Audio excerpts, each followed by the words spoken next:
ശ്രീജിത്തെ, ഗവർണറുടെ സുരക്ഷാ വീഴ്ചയിൽ കേന്ദ്ര ആഭ്യന്തര മന്ത്രാലയം ചീഫ് സെക്രട്ടറിയോട് വിശദീകരണം തേടിയിട്ടുണ്ട്. ഒരു പക്ഷേ ഒരു മുഴം മുമ്പേ എറിഞ്ഞതാണോ ഈ മുഖ്യമന്ത്രിയുടെ കത്ത്? ഗവർണറെ ഒന്ന് തിരിച്ചെടുക്കണേ എന്ന് പറഞ്ഞുള്ള അഭ്യർത്ഥനയോടെ രാഷ്ട്രപതിക്കും പ്രധാനമന്ത്രിക്കും അയച്ച കത്ത് അങ്ങനെയാണോ കാണേണ്ടത്? അങ്ങനെ ഒരു കത്ത് ഉണ്ടാകുമെന്ന കാര്യം ഏതാണ്ട് 2 ദിവസം മുമ്പ് തന്നെ ഉറപ്പായിരുന്നു. കാരണം ഈ നവകേരള സദസ്സിനിടയ്ക്കും പ്രഭാത സവാരി മുടക്കാനായിട്ട് നമ്മുടെ മന്ത്രിമാരാരും മറക്കാറില്ല. അപ്പൊ അങ്ങനെ പ്രഭാത സവാരിക്ക് ഇറങ്ങുന്ന സമയത്ത് ഇവരെല്ലാവരും ഇതിൽ പല ആൾക്കാരും ഇങ്ങനെ ഒരു പ്രശ്നമുണ്ട്, അത് കേന്ദ്രത്തിന്റെ ശ്രദ്ധയിൽപ്പെടുത്തേണ്ടുന്ന ഒരു ആവശ്യമുണ്ട് എന്ന രീതിയിൽ 2 ദിവസം മുമ്പ് തന്നെ പ്രഖ്യാപിച്ചിരുന്നു. അപ്പൊ അതിന്റെ ഒരു തുടർച്ചയായിട്ട് തന്നെയാണ് ഇത് വന്നിരിക്കുന്നത്. കാരണം പണ്ടൊക്കെ ഈ നവകേരള സദസ്സ് തുടങ്ങുന്നതിന് മുമ്പ് ഈ ക്യാബിനറ്റിനൊക്കെ കൂടുക, തീരുമാനങ്ങൾ എടുക്കുക എന്നൊക്കെ പറയുന്നത് കുറച്ചുകൂടി ശ്രമകരമായിരുന്ന ഒരു കാര്യമാണെന്നാണ് ഇപ്പോൾ തോന്നുന്നത്. കാരണം ഇപ്പോൾ എല്ലാവരും ഈ ബസ്സിൽ ഒന്നിച്ചുള്ളപ്പോൾ പെട്ടെന്ന് ഞൊടിയിടയിൽ തീരുമാനങ്ങൾ എടുക്കാനും എല്ലാവരും ഒരേ അഭിപ്രായം തന്നെ ആ വിഷയത്തിൽ പറയാനുമുള്ള സാധ്യത വളരെ കൂടുതലാണ്. അപ്പൊ അങ്ങനെ നമ്മൾ നോക്കിക്കഴിഞ്ഞാൽ ഇത് ഉണ്ടാകും എന്നുള്ള കാര്യം ഉറപ്പായിരുന്നു. പക്ഷേ ഇവിടെ പറഞ്ഞിരിക്കുന്ന കാര്യങ്ങളെ പറ്റിയാണ് നമ്മൾ നോക്കേണ്ടത്. എന്ത് സാഹചര്യത്തിലാണ് ഇങ്ങനെ മുഖ്യമന്ത്രി ഒരു കത്ത് എഴുതുന്നത് എന്നുള്ളതാണ് ആദ്യം ആലോചിച്ച് നോക്കേണ്ടത്. ഗവർണർ എന്ന നിലയിലുള്ള അദ്ദേഹത്തിന്റെ ഇടപെടലാണോ ഇവിടെ പ്രശ്നം, അതോ ചാൻസലർ എന്ന രീതിയിലുള്ള അദ്ദേഹത്തിന്റെ ഇടപെടലാണോ എന്നുള്ളതാണ് വിഷയം. ഇപ്പൊ ഈ അടുത്ത സമയത്ത് മുഖ്യമന്ത്രിയെ ഏതെങ്കിലും രീതിയിൽ പ്രകോപിപ്പിച്ചിരിക്കുന്ന ഗവർണറുടെ ഭാഗത്തു നിന്നുള്ള എല്ലാ നടപടികളും അദ്ദേഹത്തിന്റെ ചാൻസലർ എന്ന നിലയ്ക്കുള്ള നടപടികളാണ്, അല്ലെങ്കിൽ ഇടപെടലുകളാണ്. അപ്പൊ അതിന്റെ ഭാഗമായിട്ടാണ് ഇപ്പോൾ മുഖ്യമന്ത്രിയാണെങ്കിലും പത്രസമ്മേളനങ്ങളിൽ അതല്ലെങ്കിൽ അദ്ദേഹത്തിന്റെ നവകേരള സദസ്സിലെ പ്രസംഗങ്ങളിലൊക്കെ തന്നെ ഏറ്റവും കൂടുതൽ പറയുന്നത് ഗവർണറുടെ ചാൻസലർ എന്ന നിലയ്ക്കുള്ള ഇടപെടലിനെ പറ്റിയാണ്. അദ്ദേഹം തന്നെ പറയുന്നത് ഗവർണറുടെ നിലവാര തകർച്ചയിലേക്ക് SFI കുട്ടികൾ പ്രതിഷേധിച്ചപ്പോൾ അത് ഉണ്ടായില്ല എന്നും, ഗവർണറുടെ ട്രാപ്പിൽ അവർ വീണില്ല തുടങ്ങിയ കാര്യങ്ങളൊക്കെയാണ് പറയുന്നത്. അപ്പൊ അദ്ദേഹത്തിന്റെ ഏറ്റവും പ്രധാനപ്പെട്ട റെഫറൻസ് പോയിന്റ് എന്ന് പറയുന്നത് ഗവർണർ എന്ന നിലയ്ക്കുള്ള ശ്രീ ആരിഫ് മുഹമ്മദ് ഖാന്റെ ഇടപെടലുകളെ കുറിച്ചല്ല, നേരെ മറിച്ച് ചാൻസലർ എന്ന നിലയ്ക്കുള്ള അദ്ദേഹത്തിന്റെ ഇടപെടലുകളെ കുറിച്ചാണ്. അപ്പൊ അങ്ങനെ നമ്മൾ നോക്കിക്കഴിഞ്ഞാൽ ഇപ്പൊ കോഴിക്കോട് ക്യാമ്പസിൽ നടന്നിരിക്കുന്ന കാര്യമാണെങ്കിലും എല്ലാം തന്നെ ചാൻസലറും ഒരു വിദ്യാർത്ഥി സംഘടനയും തമ്മിലുള്ള പ്രശ്നമാണ്.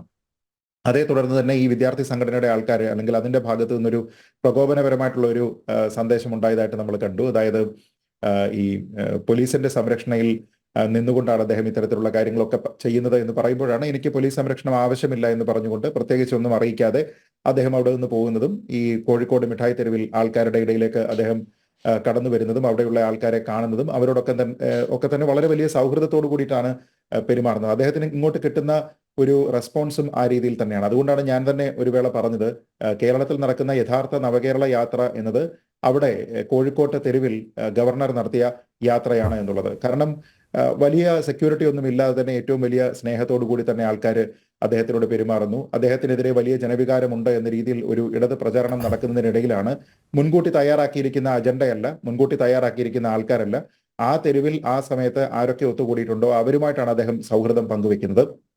അപ്പൊ അങ്ങനെയൊക്കെ നമ്മൾ നോക്കിക്കഴിഞ്ഞാൽ അതിനെ തന്നെ എന്തോ തെറ്റായിട്ടുള്ള ഒരു നടപടിയാണ് എന്ന് വ്യാഖ്യാനിക്കാനുള്ള ഒരു ശ്രമം ആ സമയത്ത് തന്നെ ഇടതുപക്ഷത്തു നിന്നുണ്ടായിരുന്നു. ഇത് നടക്കുന്ന സമയത്ത് തന്നെ ഒരു മാധ്യമത്തോട് ശ്രീ AK ബാലൻ പ്രതികരിക്കുമ്പോൾ അദ്ദേഹം പറഞ്ഞത് ഗവർണറോട് വിരോധമുള്ള ആരെങ്കിലും എന്തെങ്കിലും ചെയ്താലോ എന്ന് പറയുന്നു. കച്ചവടക്കാരിൽ ഉള്ള ആൾക്കാർ എന്തെങ്കിലും വിഷം കലർത്തി കൊടുക്കും എന്നാണോ ഉദ്ദേശിച്ചത് എന്ന് ഈ മാധ്യമപ്രവർത്തകൻ ചോദിക്കുന്ന സമയത്ത് അദ്ദേഹം കൃത്യമായിട്ടുള്ള ഒരു മറുപടി പറയുന്നില്ല. പക്ഷെ അദ്ദേഹം അവിടെ പറയുന്നുണ്ട് ഗവർണർ, രാഷ്ട്രപതി തുടങ്ങിയ ആൾക്കാരൊക്കെ ഭക്ഷണം കഴിക്കുന്ന സമയത്ത് അത് മറ്റുള്ള ആൾക്കാർ അതൊക്കെ പരിശോധിച്ച് അതിന്റെ ഗുണനിലവാരം അല്ലെങ്കിൽ അതിന്റെ കുഴപ്പമൊന്നുമില്ല എന്ന് ഉറപ്പുവരുത്തിയതിനു ശേഷം മാത്രം ചെയ്യണം. അപ്പൊ അതൊന്നും അവിടെ ചെയ്യുന്നില്ല എന്നൊക്കെ പറയുന്നു. തന്നെയുമല്ല, ഗവർണർ അങ്ങനെ കോഴിക്കോട് തെരുവിൽ അങ്ങനെ ഇറങ്ങി നടക്കാൻ പാടില്ല എന്ന് പറയുമ്പോൾ കേരളം അങ്ങനെ പുറത്തെ ഒരു പ്രധാനപ്പെട്ട നേതാവിന് ഇറങ്ങി നടക്കാൻ കൊള്ളാത്ത സ്ഥലമാണ് എന്ന് പറയുന്നത് ആരാണ്? അത് ഗവർണറാണ് അത് ചെയ്യുന്നത്. ഗവർണർക്ക് ഇവിടെ സുരക്ഷിതമാണ്, കേരളം എന്ന് ബോധ്യപ്പെട്ട് കാണും എന്നൊക്കെയാണ് മുഖ്യമന്ത്രി പറയുന്നത്. പക്ഷേ ഗവർണർ അങ്ങനെ നടന്നപ്പോൾ കേരളം സുരക്ഷിതമാണ് എന്ന് ശരിക്ക് ബോധ്യപ്പെട്ടത് മുഖ്യമന്ത്രിക്കാണ്. കാരണം മുഖ്യമന്ത്രിയാണ് ഇവിടെ വളരെ വലിയ സന്നാഹവുമായിട്ട്, പണ്ട് ഈ മാമാങ്കത്തിലൊക്കെ നിലപാട് തറയിലേക്ക് രാജാവ് വന്നിരിക്കുന്ന സമയത്ത് ചുറ്റും 10,000-4,000 പടയാളികളുടെ പല പല റിങ്സ് ഇങ്ങനെ ഉണ്ടാകും എന്ന് പറയും. അങ്ങനെ അതിനെ അനുസ്മരിപ്പിക്കുന്ന രീതിയിലാണ് മുഖ്യമന്ത്രി തെരുവിലേക്ക് പോകുന്നത്, ഔദ്യോഗിക ചടങ്ങുകളിലേക്ക് പോകുന്നത് ഒക്കെ. അപ്പൊ ഇത് ആരെ ഭയന്നിട്ടാണ്? അങ്ങനെ ആരെയും ഭയക്കേണ്ടുന്ന കാര്യമില്ല. കേരളം വളരെ സൗഹാർദ്ദമായിട്ടുള്ള ഒരു അന്തരീക്ഷം, രാഷ്ട്രീയമായിട്ടുള്ള അഭിപ്രായ ഭിന്നതകളുടെ ഇടയിലും വളരെ സൗഹാർദ്ദമായിട്ടുള്ള ഒരു അന്തരീക്ഷം എല്ലാവരും തമ്മിൽ നിലനിർത്തുന്ന ഒരു സ്ഥലമാണ് എന്ന് ഗവർണറാണ് സത്യത്തിൽ കോഴിക്കോട് തെരുവിൽ നടന്നിട്ട് മുഖ്യമന്ത്രിയെ ബോധിപ്പിച്ചു കൊടുത്തത്. അപ്പൊ അതിൽ ഇവർ ഈ പറയുന്ന ന്യായങ്ങളൊക്കെ എന്താണെന്ന് എനിക്ക് മനസ്സിലാകുന്നില്ല. ഇപ്പോ അങ്ങനെ ഒരു തെരുവിലേക്ക് ഇറങ്ങി നടക്കുന്നത് എന്തോ വലിയ പ്രശ്നമാണ് എന്ന രീതിയിലൊക്കെയാണ് ഇവർ പറയുന്നത്.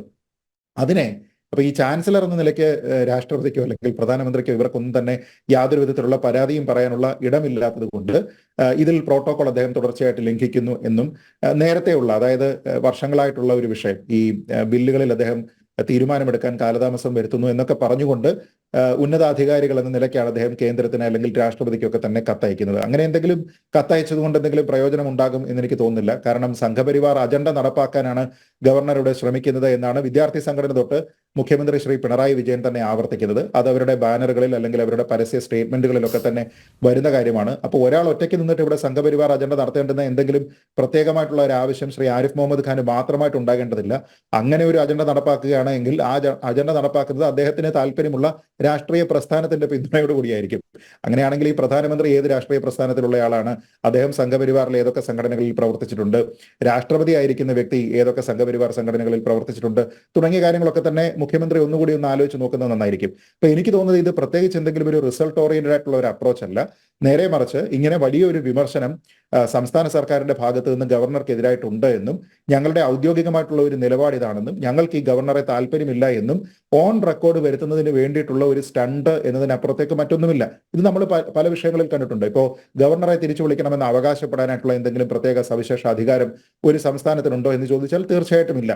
അത് തീരുമാനിക്കേണ്ടത് വേറെ കേന്ദ്രങ്ങളാണ്. അതിലൊന്നും സർക്കാരിന് യാതൊരു വിധത്തിലുള്ള താല്പര്യവും ഉണ്ടാകേണ്ടതില്ല. സംസ്ഥാനത്തോട് ആലോചിച്ചിട്ടല്ല ഒരു ഗവർണറെ അപ്പോയിന്റ് ചെയ്തതോ നീക്കുന്നതോ തുടങ്ങിയ കാര്യങ്ങളൊന്നും തന്നെ പ്രവർത്തിക്കുന്നത്. അപ്പൊ അങ്ങനെ നോക്കിക്കഴിഞ്ഞാൽ സംസ്ഥാന സർക്കാരിന്, നിയമസഭയ്ക്ക് യാതൊരു വിധത്തിലുള്ള അധികാരവുമില്ലാത്ത പല മേഖലകളിലും മുൻപും ചില ഇടപെടലുകൾ നടത്തിയിട്ടുണ്ട്. ഇപ്പൊ ഉദാഹരണത്തിന് പൗരത്വ ഭേദഗതി നിയമം, അത് കേന്ദ്ര സർക്കാർ പാസ്സാക്കുന്നതാണ്. പാർലമെന്റിന്റെ അനുവാദത്തോടു കൂടി ഇന്ത്യയിൽ എവിടെയും നടപ്പാക്കാനുള്ള അധികാരമുണ്ട്. അത് യൂണിയൻ ലിസ്റ്റിൽ ഉൾപ്പെട്ടിരിക്കുന്ന കാര്യമാണ് പൗരത്വം. പക്ഷെ എന്നിട്ടും നമ്മുടെ സംസ്ഥാന സർക്കാർ ചെയ്തത് എന്താണ്? ഇല്ല, അങ്ങനെയൊന്നും നമുക്ക് ചെയ്യാൻ പറ്റില്ല, അത് ഇവിടെ നടപ്പാക്കില്ല എന്നൊക്കെ പറഞ്ഞിട്ട് ഇവിടെ നിന്ന് ഒരു പ്രമേയം പാസ്സാക്കി. ആ പ്രമേയത്തിന് അത് അച്ചടിച്ചിരിക്കുന്ന കടലാസിന്റെ വിലയുണ്ടോ എന്നുള്ള കാര്യം ഇവരെല്ലാവരും തന്നെ ഒന്നുകൂടി ആലോചിച്ച് നോക്കേണ്ടതാണ്. അതേപോലെ തന്നെ മുൻപൊരിക്കൽ നമുക്ക് അറിയാവുന്നതുപോലെ മറ്റൊരു വിഷയത്തിൽ പ്രതിപക്ഷം തന്നെ ഈ പൗരത്വ ഭേദഗതി നിയമവുമായി അല്ലെങ്കിൽ അതിന്റെ ഒരു ചർച്ച കൊടുമ്പിരിക്കൊണ്ടിരിക്കുന്ന സമയത്ത് തന്നെയാണ് ഗവർണർ അതിന് അനുകൂലമായിട്ടുള്ള ചില പ്രസ്താവനകൾ നടത്തി. നമുക്കറിയാവുന്നതുപോലെ ഭരണഘടനാപരമായി തന്നെ ഭരണഘടനയും നമ്മുടെ നാട്ടിലുള്ള നിയമങ്ങളെയും എല്ലാം തന്നെ സംരക്ഷിക്കേണ്ടുന്ന ഒരു കസ്റ്റോഡിയൻ കൂടിയാണ് ഗവർണർ. അപ്പോൾ കേന്ദ്രം പാസ്സാക്കിയിരിക്കുന്ന ഒരു നിയമത്തിന് അനുകൂലമായിട്ടുള്ള നിലപാട് അദ്ദേഹം എടുക്കുന്നു, അത് അദ്ദേഹം പരസ്യമായിട്ട് പറയുന്നു. ആ സമയത്ത് അങ്ങനെയുള്ള പ്രസ്താവനകൾ പാടില്ല എന്ന് പറഞ്ഞുകൊണ്ട് പ്രതിപക്ഷത്തിരിക്കുന്ന കോൺഗ്രസ് ഗവർണർക്കെതിരെ ഒരു പ്രമേയം പാസ്സാക്കണം എന്ന് പറഞ്ഞുകൊണ്ട് നമ്മുടെ ഭരിക്കുന്ന സർക്കാരിനോട് ആവശ്യപ്പെട്ട സമയത്ത് മുഖ്യമന്ത്രി ശ്രീ പിണറായി വിജയൻ അന്ന് പറഞ്ഞത് എന്താണ്? ഇല്ല, അതിന്റെ ഒന്നും ആവശ്യമില്ല, കാരണം അദ്ദേഹത്തിന്റെ രാഷ്ട്രീയമായിട്ടുള്ള ഒരു അഭിപ്രായമാണ് പറഞ്ഞത്. അഭിപ്രായം പറയുന്നതിന്റെ പേരിൽ അദ്ദേഹത്തിനെതിരെ പ്രമേയം ഒന്നും പാസ്സാക്കേണ്ട എന്നും പറഞ്ഞു. ഇന്ന് അവിടെ നിന്നെല്ലാം തന്നെ യൂട്ടേൺ എടുത്ത് കളിക്കുകയാണ് ശ്രീ പിണറായി വിജയൻ. എന്നിട്ട് അവസാനം ചെയ്യുന്നത് എന്താണ്? അദ്ദേഹത്തിന്റെ വ്യക്തിപരമായിട്ടുള്ള അഭിപ്രായം പല വിഷയങ്ങളിലും പറയുന്ന, അദ്ദേഹത്തിന് അതോറിറ്റിയുള്ള സർവകലാശാലകളുമായി ബന്ധപ്പെട്ട വിഷയത്തിൽ അഭിപ്രായം പറയുന്ന, അദ്ദേഹത്തിന് അവിടെ പോകണമെന്നുണ്ടെങ്കിൽ അതിന് പോകാനുള്ള അദ്ദേഹത്തിന്റെ റൈറ്റ്ഫുൾ ആയിട്ടുള്ള ഒരു ഡ്യൂട്ടി അല്ലെങ്കിൽ അതിനുള്ള ഒരു അവകാശം അവിടെ ഉള്ള സമയത്ത് അത് എക്സർസൈസ് ചെയ്യുന്നതിന് പേരിൽ അദ്ദേഹത്തിനെതിരെ ഇതേപോലെ ഒരു കത്തയക്കുക തുടങ്ങിയ കാര്യങ്ങൾ ചെയ്യുകയാണ്. ഇത് പല കാര്യങ്ങൾക്കും കേരളം ഇപ്പോൾ തമിഴ്നാടുമായിട്ട് കോപ്പി പേസ്റ്റ് ആണ്. പല കാര്യങ്ങളിലും നമ്മളത് കണ്ടിട്ടുള്ളതാണ്. അങ്ങനെ നോക്കിക്കഴിഞ്ഞാൽ തമിഴ്നാട്ടിലെ ഗവർണർ ശ്രീ RN രവി, അദ്ദേഹത്തിനെതിരെ ശ്രീ MK സ്റ്റാലിന്റെ സർക്കാർ ഇതേപോലെ തന്നെ ഒരു കത്തയച്ചിട്ടുണ്ട്. അദ്ദേഹം is unfit for the role of a governor എന്ന് പറഞ്ഞുകൊണ്ട് ഒരു കത്തയച്ചിട്ടുണ്ട്. ആ കത്ത് എനിക്ക് തോന്നുന്നു ഏതാണ്ട് 6 മാസങ്ങൾക്ക് മുമ്പ് ഇതേപോലെ പ്രധാനമന്ത്രിക്കും രാഷ്ട്രപതിക്കും ഒക്കെ ചെയ്തിട്ടുള്ളതാണ്. അപ്പൊ അവിടെ നടന്നിരിക്കുന്ന ഒരു കാര്യത്തിന്റെ ഒരു കോപ്പി പേസ്റ്റ് കേരളത്തിലേക്ക് ചെയ്തു എന്നതിനപ്പുറത്തേക്ക് ഈ രണ്ട് ഡിമാൻഡുകൾക്കും ഞാൻ ഈ നേരത്തെ പറഞ്ഞതുപോലെ അത് അച്ചടിച്ചു വിട്ടിരിക്കുന്ന ആ ആ പേപ്പറിന്റെ വില പോലും ഉണ്ടോ എന്നുള്ള കാര്യമാണ് നമ്മൾ ആദ്യം ചിന്തിക്കേണ്ടത്. അങ്ങനെയൊക്കെ ആവശ്യപ്പെടാനുള്ള അവകാശം ഇവർക്കുണ്ടോ എന്നുള്ളത് ആലോചിക്കണം. കേരളത്തിൽ ഇങ്ങനെ വളരെ മോശമായിട്ടുള്ള ഒരു ക്രമസമാധാന നിലയാണ്, ഇവിടെ സാധാരണക്കാർക്ക് യാതൊരു വിധത്തിലുള്ള സുരക്ഷിതത്വം ഇല്ല എന്ന് ആരെങ്കിലും പറയുന്നുണ്ടെങ്കിൽ അതിനൊരു കോണ്ടെക്സ്റ്റ് ഉണ്ട്. ആ കോണ്ടെക്സ്റ്റിനെ അംഗീകരിക്കാനായിട്ട് നമ്മുടെ മുഖ്യമന്ത്രി തയ്യാറാകുന്നില്ല.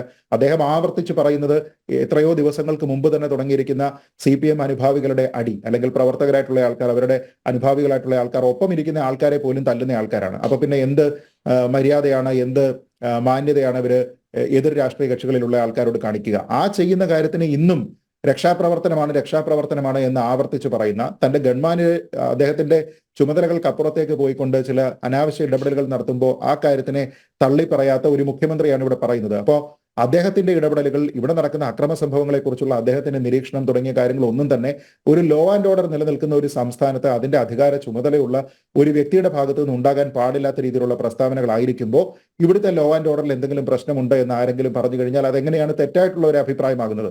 അദ്ദേഹത്തെ സംബന്ധിച്ചിടത്തോളം അത് തെറ്റായിരിക്കും, നേരെ മറിച്ച് മറ്റുള്ള ആൾക്കാരെ സംബന്ധിച്ചിടത്തോളം അത് അങ്ങനെയല്ല. അപ്പോൾ അങ്ങനെ രാഷ്ട്രീയമായിട്ട് മാത്രം ഒരു നിറം ചാലിച്ചുകൊണ്ട് എല്ലാ വിഷയങ്ങളിലും മുഖ്യമന്ത്രി എന്തുകൊണ്ടാണ് ഇടപെടുന്നത്? അദ്ദേഹം ഇപ്പോഴും ഒരു പാർട്ടി സെക്രട്ടറി നിലവാരത്തിൽ നിന്ന് ഒരു മുഖ്യമന്ത്രി നിലവാരത്തിലേക്ക് ഉയരാത്തത് എന്താണ് എന്നുള്ളത് അദ്ദേഹം സ്വയം ചോദിക്കേണ്ടുന്ന ചോദ്യമാണ്.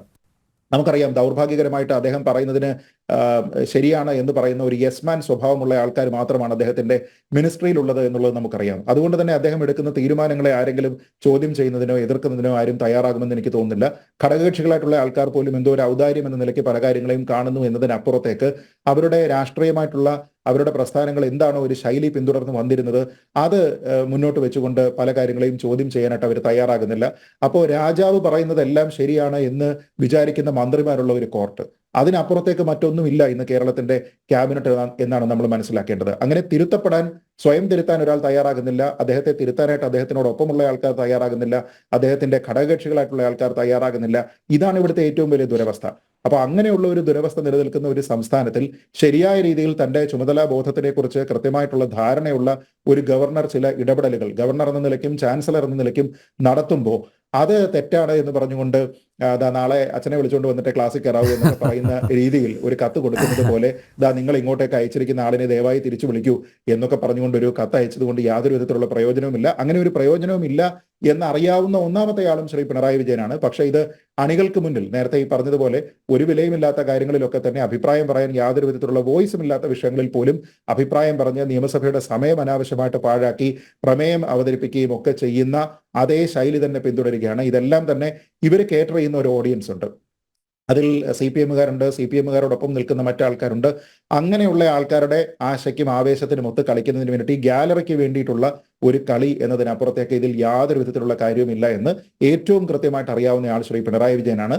അപ്പോൾ അദ്ദേഹത്തിനോടൊപ്പം നിൽക്കുന്ന ആൾക്കാർ, നേരത്തെ ഇവിടെ ശ്രീ രാംകുമാർ സാർ പറയുന്നത് കേട്ടു, പിന്നെ NCP പ്രതിനിധിയായിട്ടുള്ള ശ്രീ സുഭാഷ് ബാബു, അദ്ദേഹം ശ്രീ സുരേഷ് ബാബു, അദ്ദേഹം വളരെ കാര്യമായിട്ടാണ് കാര്യങ്ങളെ പറ്റിയൊക്കെ അപഗ്രഥിച്ച് പറയുന്നത് എന്ന്. തീർച്ചയായിട്ടും ശരിയാണ്. പക്ഷേ അദ്ദേഹത്തെ പോലെയുള്ള ആൾക്കാർക്ക് ഈ ഒരു പരിധി കടന്ന് അങ്ങോട്ട് ചെന്ന് ആ ഒരു അഭിപ്രായം പറയാനുള്ള സ്വാതന്ത്ര്യം നൽകുന്ന രീതിയിലുള്ള ഒരു ജനാധിപത്യ മര്യാദ ഇടതുപക്ഷം കാണിക്കുന്നുണ്ടോ എന്നുള്ളതാണ് പ്രശ്നം. ഒരുപക്ഷെ അദ്ദേഹത്തെ പോലെ ചിന്തിക്കുന്ന കൂടുതൽ ആൾക്കാർ ഇടതുപക്ഷത്ത് ഉണ്ടായിരുന്നുവെങ്കിൽ ഇന്ന് ഈ നവകേരള സദസ്സിൽ ഉണ്ടാകുന്ന അല്ലെങ്കിൽ അതിന്റെ യാത്രയുമായി ബന്ധപ്പെട്ടുണ്ടാകുന്ന കുറേയധികം നമ്മുടെ എന്താ പറയുന്ന അനഭിമിതമായിട്ടുള്ള കുറേയധികം കാര്യങ്ങൾ ഉണ്ടാകുമായിരുന്നില്ല എന്നുള്ളതാണ് വാസ്തവം. പക്ഷേ നേരത്തെ ഈ പറഞ്ഞതുപോലെ മുഖ്യമന്ത്രി പല റിങ്ങുകളിൽ ഇങ്ങനെ അംഗരക്ഷകരെ വെച്ച് പല ആൾക്കാരെയൊക്കെ വെച്ച് ഒരു ഉപജാപക വൃന്ദത്തിനെയൊക്കെ വെച്ചുകൊണ്ട് പല ആൾക്കാരിൽ നിന്നും അകലം പാലിക്കുകയാണ്. അദ്ദേഹം വളരെ ചെറിയ ഒരു കോട്ടറി ഓഫ് പീപ്പിൾ, അത്തരം ആൾക്കാർക്ക് മാത്രമാണ് ആക്സസ് നൽകുന്നത് എന്നുള്ള ഒരു ചിന്ത പൊതുസമൂഹത്തിൽ പ്രബലമാണ്. അതുകൊണ്ട് തന്നെ നമ്മൾ ഈ പറയുന്ന പല വിമർശനവും അതിന്റെ യഥാർത്ഥ അർത്ഥത്തിൽ മനസ്സിലാക്കുന്നതിനോ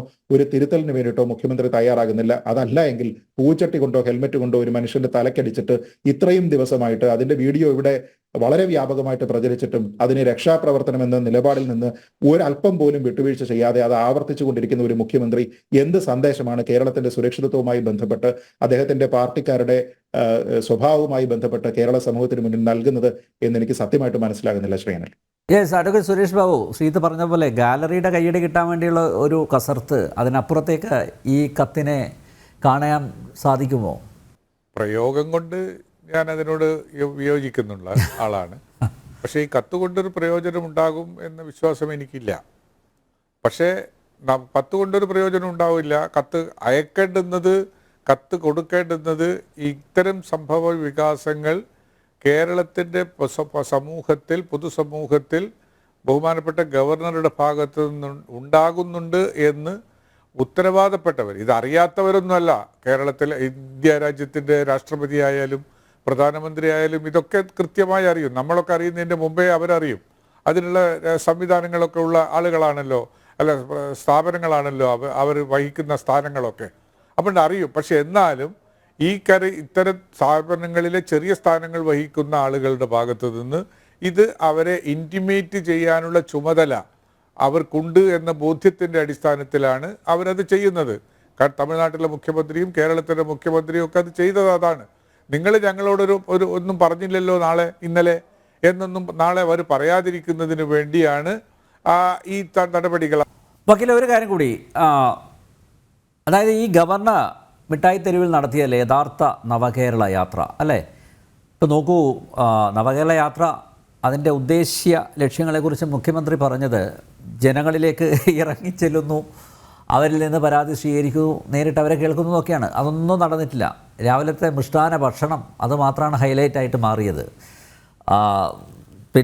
പിന്നെ ആ കക്കൂസുള്ള വണ്ടിയും ഇതൊക്കെയാണ് ചർച്ചാ വിഷയമായത്. വേറെ എന്തെങ്കിലും ഒരു പരാതിയിൽ എന്തെങ്കിലും തീർപ്പ് കൽപ്പിക്കാനൊന്നും ഇതുവരെ സാധിച്ചിട്ടില്ല. ഈ കിട്ടുന്ന പരാതിയെല്ലാം കലക്ടർക്കും അല്ലെങ്കിൽ താഴെയുള്ളവർക്കും RDOയ്ക്കും ഒക്കെ അയച്ചു കൊടുക്കുന്നതല്ലാതെ, പഞ്ചായത്ത് പ്രസിഡന്റിന് അയച്ചു കൊടുക്കുന്നു, കോർപ്പറേഷൻ ചെയർമാൻ അയച്ചു കൊടുക്കുന്നതല്ലാതെ ഇന്നേ വരെ ഒരു തീരുമാനം ഉണ്ടായിട്ടില്ല, തീർപ്പ് കൽപ്പിച്ചിട്ടില്ല. അപ്പോൾ ഗവർണറല്ലേ കാണിച്ചു കൊടുത്തത് ഇതാണ് യഥാർത്ഥ നവകേരള യാത്ര? അദ്ദേഹം ജനങ്ങളിലേക്ക് ഇറങ്ങിച്ചെല്ലുന്നു. ഗവർണർ ഇങ്ങനെ ജനകീയനായിട്ട് മാറുന്നതാണോ ഇടതുമുന്നണിയെയും വിശിഷ്യ CPMനെയും ഒക്കെ ഇങ്ങനെ അസ്വസ്ഥമാക്കുന്നത്? ആണോ വക്കീലെ? അല്ല, അതിൻ്റെ അറിയോ, അത് നമ്മളെങ്ങനെ ഓരോന്നിനെയും രുചിക്കുന്നു എന്നതുപോലെ ആയിരിക്കും. എന്നെ അദ്ദേഹത്തിന് അറിയില്ല. എനിക്ക് ഗവർണറെ വളരെ നന്നായിട്ട് അറിയാം. 1990കളിൽ കോഴിക്കോട്ട് ഞാൻ അദ്ദേഹത്തെയും കൊണ്ട് നടന്നിട്ടുണ്ട്. അദ്ദേഹത്തിൻ്റെ സംസാരം ട്രാൻസ്ലേറ്റ് ചെയ്തിട്ടുള്ള, മലയാളത്തിലേക്ക് ട്രാൻസ്ലേറ്റ് ചെയ്തിട്ടുള്ള ആളാണ്. ഇപ്പം തന്നെ ഒരുപക്ഷെ അദ്ദേഹം ഓർക്കുന്നുണ്ടാവില്ല. ഈ അടുത്ത ദിവസം ഇദ്ദേഹം ചാർജ് എടുത്ത് കേരളത്തിൽ വന്ന് ചാർജ് എടുത്ത ഉടനെ തന്നെ ഒരു മാസത്തിനുള്ളിൽ കോഴിക്കോട്ട് വന്ന് പന്നിയങ്കരയിൽ ഏകദേശം ഒരു ദിവസം ഉണ്ടായിരുന്നു അദ്ദേഹത്തിൻ്റെ സഹപ്രവർത്തകനായിരുന്ന ശ്രീമാൻ KP ഉണ്ണികൃഷ്ണൻ്റെ വീട്ടിൽ. അന്ന് ഞാൻ കൂടെ ഉണ്ടായിരുന്നു അദ്ദേഹത്തിൻ്റെ കൂടെ. അപ്പോൾ അദ്ദേഹത്തിൻ്റെ ഒരു ജനകീയതയെക്കുറിച്ചൊന്നും എനിക്ക് സംശയമൊന്നുമില്ല. അദ്ദേഹം ഇങ്ങനെ ഇറങ്ങി നടക്കുന്നു. പക്ഷേ ഒരു ഗവർണർ അങ്ങനെ നടക്കരുത് ശ്രീ അനിൽ നമ്പ്യാർ. അങ്ങനെ ഒരു ഗവർണർ അങ്ങനെയൊന്നും നടക്കരുത്. അതൊരു ശരിയല്ല, അതൊരു ശരിയായ രീതിയല്ല. അത് മാത്രമേ എനിക്ക് പറയാനുള്ളൂ. പക്ഷെ അദ്ദേഹം ഇതൊക്കെ ചെയ്തിട്ടുണ്ട്, ചെയ്യുന്ന ആളുകളുണ്ട്. പിന്നെ എനിക്കൊരു കാര്യം, ഇതുമായിട്ടൊന്നും ബന്ധമില്ലാത്തൊരു ഒരു വാചകം പറയാൻ എന്നെ അനുവദിക്കണം.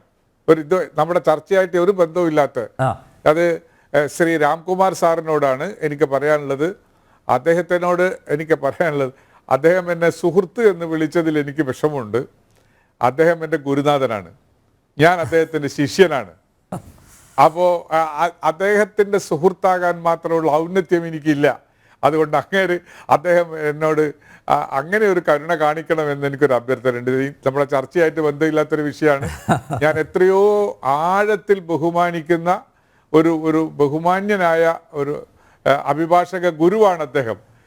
എന്നെ സുഹൃത്തുനിന്ന് വിളിപ്പോൾ ഞാൻ ആകെ അങ്ങ് ചെറുതായി പോകും. അതുകൊണ്ട് അത് പറ്റില്ല. പിന്നെ വേറൊരു കാര്യം എനിക്ക് പറയാനുള്ളത്, ഒറ്റ വിഷയം മാത്രമേ ഉള്ളൂ. നമ്മളിങ്ങനെ പറഞ്ഞിട്ട് വല്ലാതെ ഇങ്ങനെ പോയിട്ട് കാര്യമില്ല. എല്ലാവരും ഇതിനകത്തെല്ലാം അടിസ്ഥാനപരമായ രാഷ്ട്രീയമുണ്ട്. ഞാൻ പറഞ്ഞ ഒരു വിഷയത്തിൻ്റെ കണ്ടന്റ് തന്നെയാണ് ശ്രീമൻ ശ്രീജിത്തും പറഞ്ഞിട്ടുള്ളത്. ഇവിടെ കളിക്കുന്നത് രാഷ്ട്രീയം കളിക്കാൻ മാത്രം പ്രാപ്തിയുള്ള ഒരുപാട് എല്ലാ രാഷ്ട്രീയ കക്ഷികളിലും അവരുടെ വലിപ്പത്തിനനുസരിച്ചിട്ടുള്ള നേതാക്കന്മാരുള്ള സ്ഥിതിക്ക് ഗവർണറെ വെച്ച് ഈ കളി ആരെങ്കിലും കളിപ്പിക്കുന്നുണ്ടെങ്കിൽ കളിപ്പിക്കണ്ട. ഗവർണറാണ് കളിക്കുന്നതെങ്കിൽ ഗവർണറോട് പറയാൻ ഉത്തരവാദിത്തമുള്ള ആളുകൾ ഒന്ന് പറയണം, നിങ്ങൾ രാഷ്ട്രീയം കളിക്കണ്ട. അല്ല, അത് അങ്ങനെയല്ല. ഇത് അനുഭവങ്ങളാണ്. തോന്നുന്നു എന്ന് ചോദിച്ചാൽ ഇപ്പോ ഈ ചർച്ചയിൽ പങ്കെടുക്കുന്ന പലരെക്കാൾ കൂടുതൽ പ്രോക്സിമിറ്റി ഉള്ള ഒരാളെന്നുള്ള നിലയിൽ അങ്ങനെ നിന്നു കൊടുക്കും എന്ന് ഞാൻ പറയില്ല. അങ്ങനെ നിന്ന് കൊടുക്കുന്ന ആളാണെന്നും ഞാൻ പറയില്ല. പക്ഷേ നമ്മളെ കൊണ്ടത് അങ്ങനെ ചിന്തിപ്പിക്കുന്ന തരത്തിലുള്ള പ്രവർത്തനമാണ് അദ്ദേഹം ചെയ്യുന്നത്, അദ്ദേഹത്തിൻ്റെ ഭാഗത്തുനിന്ന് വരുന്നത്. അതുകൊണ്ടാണ് സംശയത്തിന് ഇടയാവുന്നത്. അങ്ങനെ അദ്ദേഹം ഒന്ന് ഒരു റെസ്ട്രെയിൻ ചെയ്യുക, അദ്ദേഹം കുറച്ചൊന്ന് റെസ്ട്രെയിൻ ചെയ്ത് ഇത് മറ്റെന്തെങ്കിലും ഒരു ആവശ്യമാണെന്ന് പറഞ്ഞാൽ അതായിരിക്കും ഗുണകരം. ശ്രീജിത്തും അത് തന്നെയാണ് ഉദ്ദേശിച്ചത്. രാഷ്ട്രീയക്കാർ കളിക്കട്ടെ, അദ്ദേഹം അതിൻ്റെ മറ്റു കാര്യങ്ങൾ വേണ്ട എന്ന് പറഞ്ഞ് അദ്ദേഹം ചെയ്തതിനെ എല്ലാം അദ്ദേഹം ന്യായീകരിക്കുന്നു. ഞാൻ അങ്ങനെ പറയുകയും അദ്ദേഹം ചെയ്തതിനെ ന്യായീകരിക്കാതിരിക്കുകയും ചെയ്യുന്നു. ഇത് രണ്ടും ചെയ്യുന്നത് ഒരു ധർമ്മമാണ്. ശരിയാണോ അത്? അല്ല, ഗവർണർ രാഷ്ട്രീയം കളിക്കുന്നു എന്ന് പറഞ്ഞുകൊണ്ട് അദ്ദേഹം ചെയ്യുന്ന കാര്യത്തിനെ ഒരു പ്രത്യേക രാഷ്ട്രീയ നിറം ചാലിച്ച് കാണിക്കേണ്ടെന്ന് ആവശ്യമുണ്ടെന്ന് എനിക്ക് തോന്നുന്നില്ല. കാരണം അങ്ങനെ ഒരു രാഷ്ട്രീയത്തിന് വേണ്ടിയിട്ടോ എന്തെങ്കിലും ഒരു പ്രത്യേകത, ഇപ്പൊ രാഷ്ട്രീയം കളിക്കുക എന്ന് വെച്ചാൽ അതിനെന്തെങ്കിലും ഒരു ബെനിഫിറ്റ് ഉണ്ടാകണം. അങ്ങനെ എന്തെങ്കിലും ഒരു ബെനിഫിറ്റിന് വേണ്ടിയിട്ട് രാഷ്ട്രീയം കളിക്കുന്ന ഒരു ചരിത്രമുള്ള ആളല്ല ശ്രീ ആരിഫ് മുഹമ്മദ് ഖാൻ. അദ്ദേഹം വ്യത്യസ്ത രാഷ്ട്രീയ പാർട്ടികളിലൊക്കെ അംഗമായിട്ടുണ്ട്. പക്ഷേ ഏറ്റവും വലിയ മെജോറിറ്റിയോട് കൂടി തന്നെ രാജീവ് ഗാന്ധി സർക്കാർ ഭരിക്കുന്ന സമയത്താണ് ആശയപരമായിട്ടുള്ള ഭിന്നത കാരണം അദ്ദേഹത്തിന്റെ മിനിസ്ട്രിയിൽ നിന്ന് ഇറങ്ങിപ്പോകുന്നത്. അപ്പൊ അത് എന്നാണ് നമ്മൾ ഈ പറഞ്ഞതുപോലെ അദ്ദേഹത്തിന്റെ ആയ കാലത്ത് എന്നൊക്കെ പറയാവുന്ന കാര്യമാണ്. അങ്ങനെ നിലപാടുകളുടെ തോഴൻ എന്നൊക്കെ വിളിക്കാവുന്ന രീതിയിലത്തേക്ക് എല്ലാ കാലവും രാഷ്ട്രീയമായിട്ടുള്ള ഇടപെടലുകൾ നടത്തിയിരിക്കുന്ന ഒരു വ്യക്തിയെ സംബന്ധിച്ചിടത്തോളം ഈ ഒരു സമയത്ത് അങ്ങനെ എന്തെങ്കിലും രീതിയിലുള്ള ഒരു കാര്യം ചെയ്തതിന് ശേഷം അതുവഴി കേരളത്തിൽ ഏതെങ്കിലും ഒരു പ്രത്യേക രാഷ്ട്രീയം വളർത്തുന്നതിന് വേണ്ടിയിട്ട് അദ്ദേഹം ശ്രമിക്കേണ്ടുന്ന ഒരു ആവശ്യമുണ്ട് എന്ന് എനിക്ക് തോന്നുന്നില്ല. തന്നെയുമല്ല, കോർ രാഷ്ട്രീയ വിഷയങ്ങളല്ല അദ്ദേഹത്തിൻ്റെതായിട്ട് പറയപ്പെടുന്ന വിവാദമായിട്ടുള്ള പല കാര്യങ്ങളും. അത് ചാൻസലർ എന്ന നിലയ്ക്കാണെങ്കിലും ഗവർണർ എന്ന നിലയ്ക്കാണെങ്കിലും അദ്ദേഹത്തിന്റെ ഇടപെടലുകൾ പലപ്പോഴും പൊതുജനങ്ങൾക്ക് കൂടി ഇഷ്ടപ്പെടുന്ന രീതിയിലാണ്.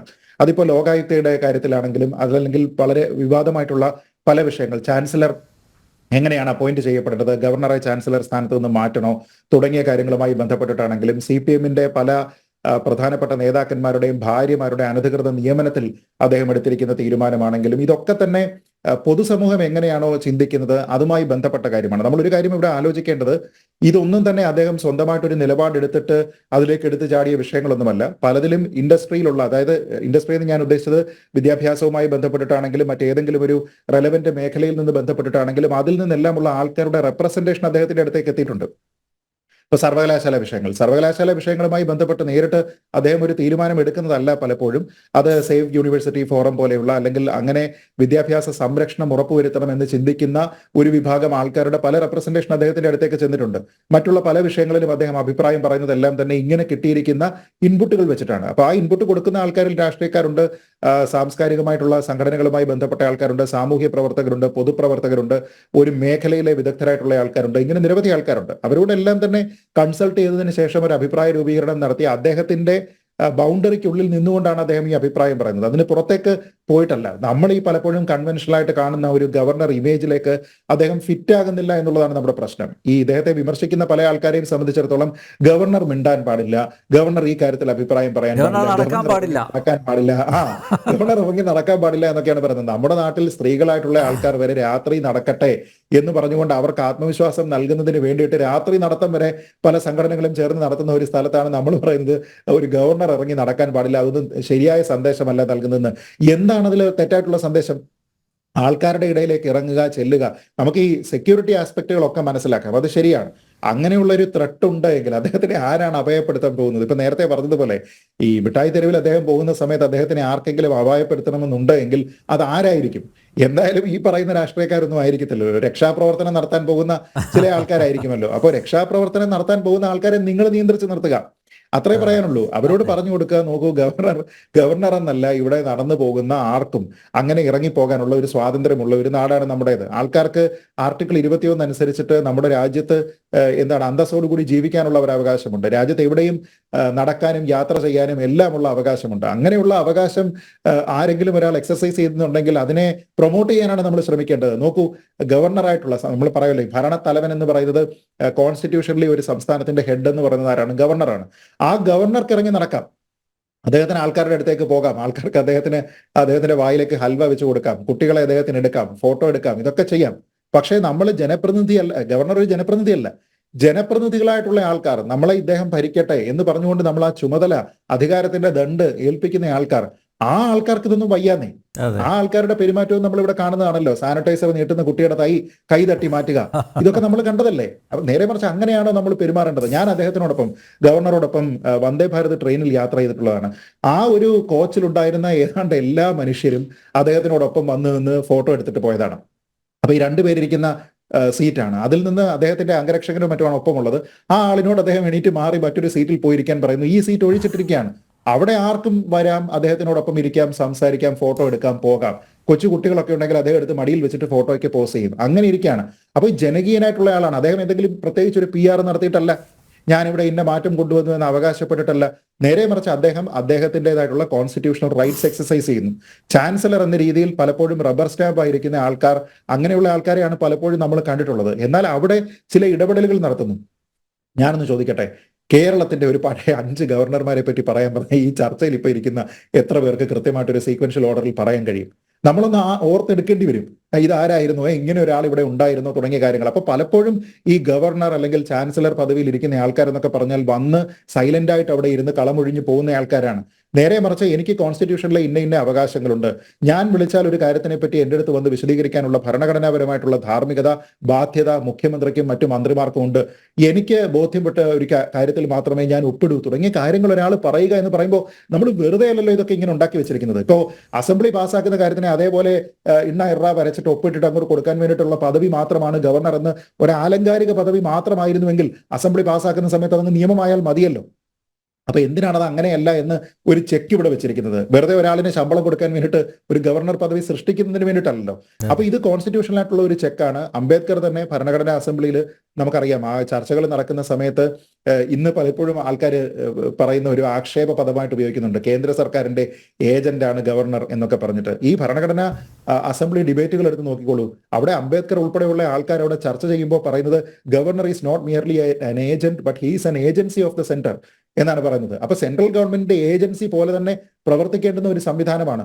സംസ്ഥാന സർക്കാർ നമ്മുടെ ഈ ഫെഡറൽ സ്വഭാവം അവിടെ കാത്തു സൂക്ഷിക്കുന്നതിന്റെ ഭാഗമായിട്ട് എടുക്കുന്ന താല്പര്യങ്ങൾ ദേശീയ താല്പര്യത്തിലുള്ളതാണോ, അത് കേന്ദ്ര സർക്കാരിന്റെ നയങ്ങളുമായിട്ട് ഒത്തുപോകുന്നതാണോ, സംസ്ഥാന സർക്കാരിന്റെ അവകാശങ്ങൾ എക്സസൈസ് ചെയ്യാനുള്ള പരിധി കടന്നു പോകുന്നുണ്ടോ തുടങ്ങിയ കാര്യങ്ങൾ ചെക്ക് ചെയ്യുന്നതിന് വേണ്ടിയിട്ടല്ലേ ഈ സംവിധാനം അവിടെ ഉള്ളത്.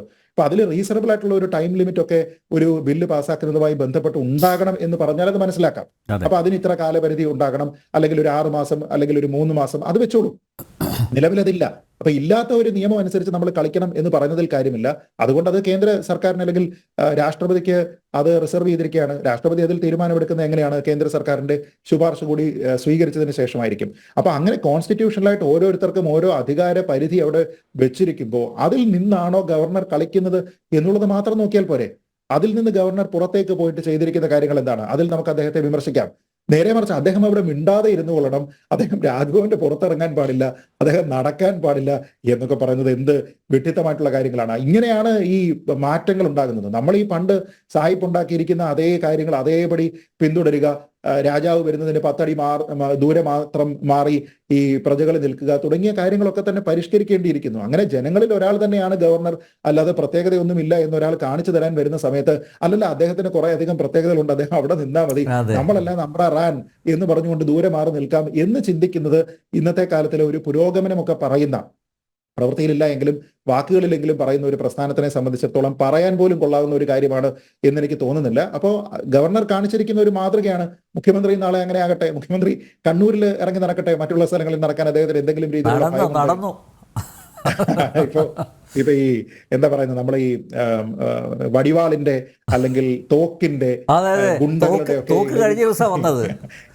എന്നാന്ന് എനിക്കറിയില്ല. ഇങ്ങനെ തോക്കിന്റെ ഇടയിൽ കൂടി ഒരുപക്ഷെ അദ്ദേഹം ഈ റിപ്പബ്ലിക് ദിനത്തിനൊക്കെ ഈ സല്യൂട്ട് സ്വീകരിക്കുന്ന സമയത്ത് പരേഡൊക്കെ കണ്ടിട്ട് അങ്ങനെ പോകുന്ന സമയത്ത് ചിലപ്പോൾ ജീപ്പുകളിലൊക്കെ പോകുന്ന സമയത്തൊക്കെ തോക്കിന്റെ ഇടയിൽ കൂടിയൊക്കെ അദ്ദേഹം പോയിട്ടുണ്ടായിരിക്കാം. അല്ലാതെ ഏത് സമയത്താണ് പോകുന്നതെന്ന് എനിക്കറിയില്ല. അങ്ങനെ പോകുന്ന സമയത്ത് പോലും ഭയപ്പെടേണ്ടുന്ന കാര്യമില്ല. ഇത് കേരളമാണ്. അദ്ദേഹം തന്നെ പറയുന്നത് പോലെ ഇത് കേരളമാണ്. ഇവിടെ രാഷ്ട്രീയമായിട്ടുള്ള അഭിപ്രായ ഭിന്നതകളുള്ള, സോഷ്യൽ മീഡിയയിൽ പോസ്റ്റ് ഇടുന്ന, ചീത്ത വിളിക്കുന്ന ആൾക്കാരൊക്കെ ഉണ്ടാകും. പക്ഷേ ഏത് രാഷ്ട്രീയത്തിൽപ്പെട്ട ആളാണെങ്കിലും പൊതുസമൂഹത്തിൽ ഇറങ്ങി വന്നു കഴിഞ്ഞാൽ അവിടെ ആരെയും എതിർക്കാൻ വേണ്ടിയിട്ടോ തല്ലാൻ വേണ്ടിയിട്ടോ രക്ഷാപ്രവർത്തനം നടത്താൻ വേണ്ടിയിട്ടോ ഒന്നും പോകുന്ന ആൾക്കാരല്ല. അതൊക്കെ നിക്ഷിപ്ത താല്പര്യങ്ങളുള്ള ആൾക്കാർ മാത്രം ചെയ്യുന്നതാണ്. അതൊക്കെ എന്താ നമ്മൾ പറഞ്ഞ പോലെ ഇൻസ്റ്റിഗേറ്റ് ചെയ്ത് പോകുന്ന, എന്തെങ്കിലും ഒരു കാര്യം ഇൻസൈറ്റ് ചെയ്യാനുള്ള പ്രത്യേക താല്പര്യത്തോടു കൂടി പോകുന്ന ആൾക്കാരാണ്. അല്ലാതെ ഉള്ള ആൾക്കാർക്ക് എല്ലാവർക്കും ഇന്നും സൗഹാർദ്ദമായിട്ടുള്ള ഒന്നിച്ച് ജീവിക്കാൻ പറ്റുന്ന, ഇതേപോലെ ഇറങ്ങി നടക്കാൻ പറ്റുന്ന ഒരു സാഹചര്യം ഇവിടെ ഉണ്ട്. അങ്ങനെ ഒരു സാഹചര്യം ഇല്ല എന്നും നിങ്ങളും ഞങ്ങളും എന്ന രീതിയിലുള്ള ഒരു കാറ്റഗറൈസേഷൻ ഇവിടെ ഉണ്ടാക്കാതെ ഇരിക്കുക. മുഖ്യമന്ത്രിയും ഗവർണറും ഒക്കെ പ്രത്യേക കാറ്റഗറിയാണ്, അത് ഞങ്ങളും മറ്റുള്ള ആൾക്കാർ നിങ്ങളുമാണ് എന്ന രീതിയിലുള്ള ഒരു വിവേചനം ഇവിടെ കൊണ്ടുവരാതെ ഇരിക്കുക എന്നുള്ളതാണ് എനിക്ക് പറയാനുള്ളത്. പ്രിന്റു, 2 മിനിറ്റ് മാത്രമേ ശേഷിക്കുന്നുള്ളൂ. പ്രിന്റു, സമീപകാലത്തെങ്കിലും സമീപഭാവിയിലെങ്കിലും ഈ വെടി നിർത്തലുണ്ടാകുമോ? ഇപ്പൊ സ്വാഭാവികമായിട്ട് അംഗീകരിച്ചില്ല. അതുകൊണ്ടാണ് പ്രധാനമന്ത്രിക്ക് കത്തെഴുതിയത്.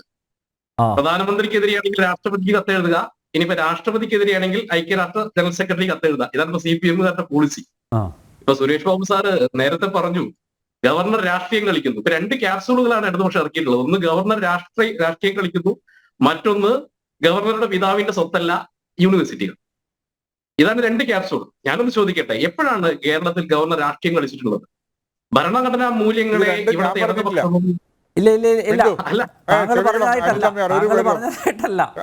ഹലോ ബിന്ദു, പറഞ്ഞത് ഇത് രണ്ടും ഞാൻ പറഞ്ഞിട്ടില്ല. ഇല്ല, ഇല്ല, ഇല്ല, ഇത് രണ്ടും ഞാൻ പറഞ്ഞിട്ടില്ല. ഇല്ല, താങ്കൾ പറഞ്ഞിട്ടില്ല.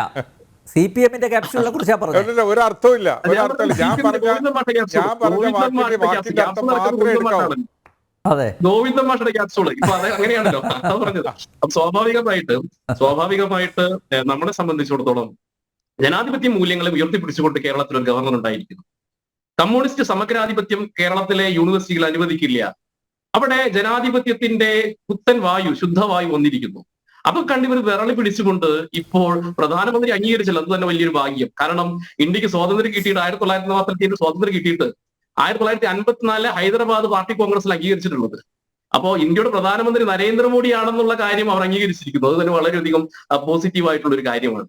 സ്വാഭാവികമായിട്ട് ആരിഫ് മുഹമ്മദ് ഖാൻ കേരളത്തിലെ നവോത്ഥാന നായകനായി കഴിഞ്ഞിരിക്കുന്നു. ഭാരതത്തിൽ 4 കോടി ജനങ്ങൾക്ക് ഇവിടെ ജനാധിപത്യത്തിൽ വിശ്വാസം വന്നിരിക്കുന്നു. ഭരണഘടനാ മൂല്യങ്ങളിൽ വിശ്വാസം വന്നിരിക്കുന്നു. ഇവിടെ എന്ത് സമഗ്രാധിപത്യത്തിന്റെ പറവിൽ ഭരണകൂടവും അധികാരി വർഗവും ഇവിടുത്തെ പോലീസും അല്ലെങ്കിൽ ഒരു പറ്റം ചാൻസലർമാരും വിചാരിച്ചു കഴിഞ്ഞാൽ കേരളത്തിൽ എന്തും സാധിക്കുമെന്നുള്ള ഒരു ധാരണ തിരുത്തിയിരിക്കുന്നു. അത് ആരിഫ് മുഹമ്മദ് ഖാൻ.